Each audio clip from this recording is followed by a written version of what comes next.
제롬 파월 미 연방공개시장위원장은 6월 연방공개시장위원회 FOMC 회의를 마친 뒤 필요한 만큼 우리가 할 수 있는 모든 것을 하겠다고 약속했다. 아무것도 변경되지 않았습니다.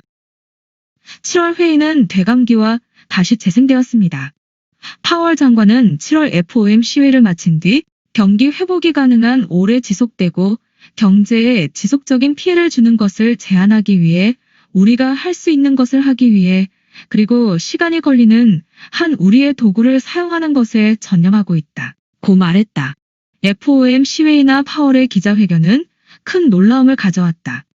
하지만 연방준비제도 이사회는 별다른 조치를 취하지 않았고 지구를 뒤흔드는 어떤 말도 하지 않았지만 그 효과는 전염병이 시작된 이후 그들이 관여해온 금전적인 최후의 승리를 2배로 줄이는 것이었다.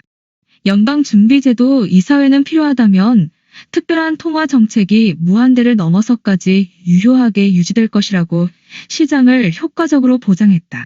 중앙은행은 금리를 0에 두고 금리를 인상할 것이라는 암시를 전혀 하지 않았다. 재경부는 또 매달 최소한 1,200억 달러의 채권과 저당 증권을 매입할 것이라고 말했다. 이와는 별도로 FOMC는 2021년 3월 31일까지 달러 유동성 스왑 라인과 국내외 통화 당국을 위한 리포 운영을 확대했다. 피터 쉬프가 트윗에 올린 것처럼 오늘 파월은 정책을 훨씬 더 완화시켰습니다.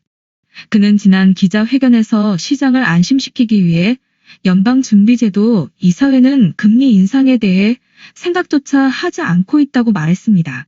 오늘 그는 연방준비제도 이사회가 금리 인상을 고려할 생각조차 하지 않고 있다고 말했습니다. FOMC는 공식적으로 경제가 최근 사태를 이겨내고 최대 고용과 물가 안정 목표를 달성할 것으로 확신할 때까지 이 목표 범위를 유지할 것으로 기대하고 있다고 밝혔다.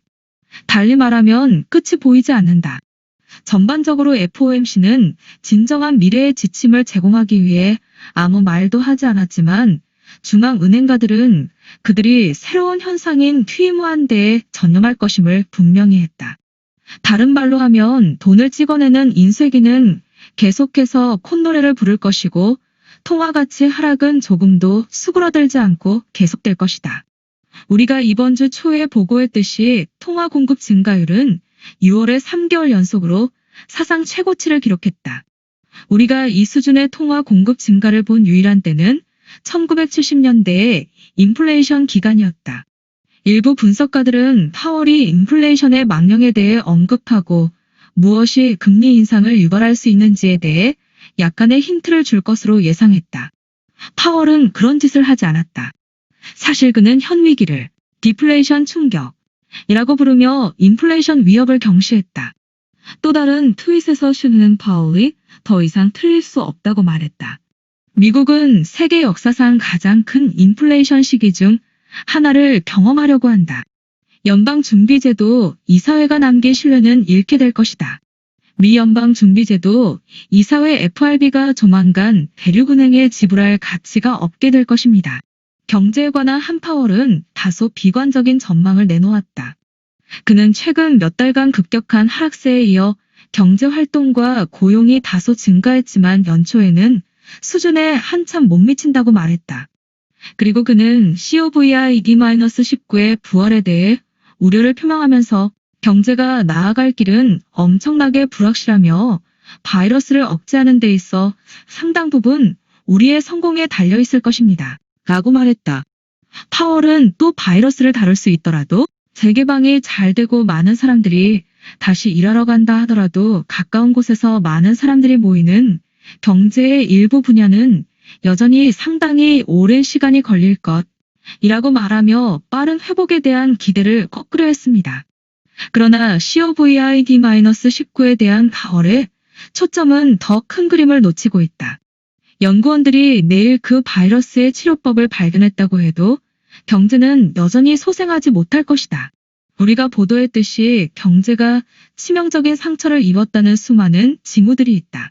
조종사들에 의해 촉발된 정부의 폐쇄가 경제에 미치는 경제적 영향이 경제 전반에 계속해서 파급됨에 따라 영구적인 사업 폐쇄가 증가하고 있다. 그리고 그것은 단지 소기업들이 직면하고 있는 문제들이 아니다. 우리는 임박한 테러의 급증, 증가하고 있는 주택담보, 대출 체납의 수, 과도한 대출을 받고 있는 좀비 회사의 수증가, 그리고 곧 닥쳐올 채무 불이행과 파산의 쓰나미에 대해 보고해왔다. 폐쇄로 인해 경제에 입은 깊은 상처를 고려할 때 우리는 백신으로도 빠른 반격을 기대해야 한다. 우리가 다시 한번 말했듯이 코로나 바이러스를 치료하는 것은 경제를 치료하지 못할 것이다. 그리고 파월이 절대로 인정하지 않을 더러운 작은 비밀이 있다. 피터 쉬프가 최근 팟캐스트에 그것을 넣었을 때 연방정부는 그것을 모자에서 꺼낼 또 다른 토끼를 가지고 있지 않습니다. 연방정부가 제공하는 치료법은 실제로 환자를 죽이고 있다. 결국 연방준비제도, 이사회의 통화정책은 달러를 붕괴시킬 것이다.